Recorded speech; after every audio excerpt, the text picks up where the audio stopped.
Item SCP-077. Object Class Euclid. Special Containment Procedures. SCP-077 is to be kept in Research Sector 861 on top of a 0.5 meter steel pedestal in a 3 meter by 3 meter by 3 meter chamber with 0.5 thick steel reinforced walls. The reinforced steel hatch door to the chamber is to comply with AH-37 protocol and is to be guarded at all times by 2 Level 1 personnel. A boom mic connected to a speech recognition system should verify that all pronunciation is within standards. A camera is to be mounted within the chamber to record any changes. Every 8 hours, a minimum of 2, but preferably 3, trained D-Class personnel are to enter the containment area and in a loud, clear voice read the runes etched into SCP-077 in unison. The reading must be performed by individuals who understand the full meaning of the runes being read, who are able to pronounce the entirety of the inscription correctly, and who are no more than 30 centimeters away from SCP-077. All personnel must undergo a 1-week training session with Foundation Linguistics for pronunciation, reading, and dialect coach. A minimum of 20 D-Class personnel are to be trained or undergoing training at all times. Trained D-Class personnel are exempt from termination until such time as they have been replaced.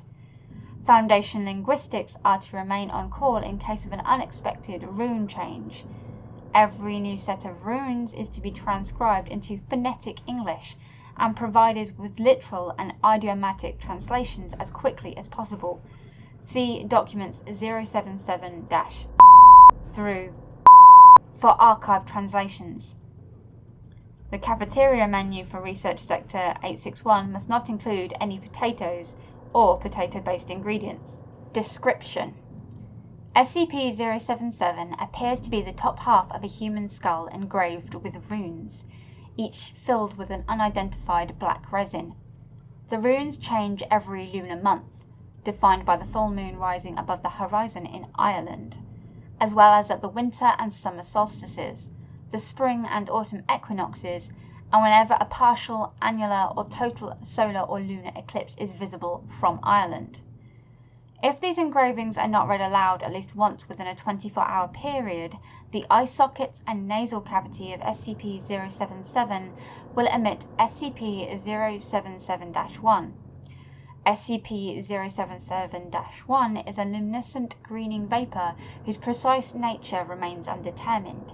It is to be noted that, although SCP-077-1 behaves as a normal gas in all other ways, it only occupies those spaces which are within SCP-077's effective line of sight, and does not flow into the space behind SCP-077 unless confined.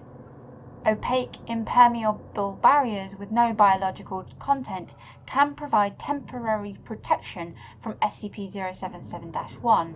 However, attempts to permanently contain SCP-077 within opaque containers have failed due to the artifact's production of sufficient quantities of SCP-077-1 to explosively rupture these containers.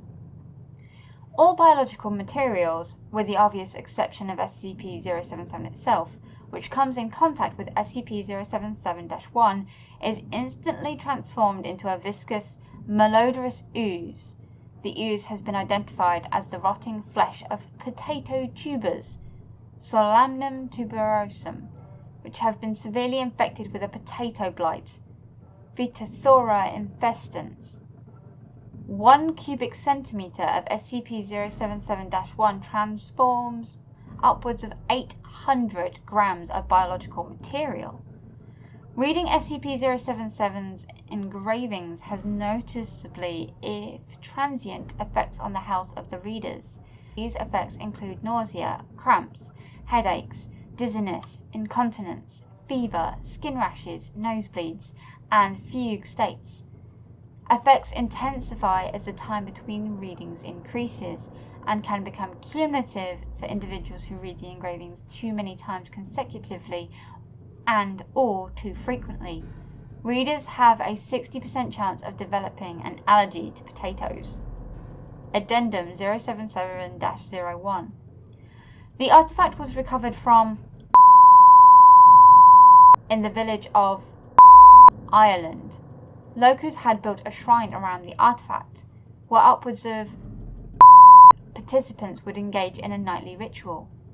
Fragmentary historical documents retrieved from the remnants of the village church, see Archive 077-1576, and library, see Archive 077-1582, indicate that the artifact existed as early as 1848, at which point in time it is described in highly positive terms, including protector and.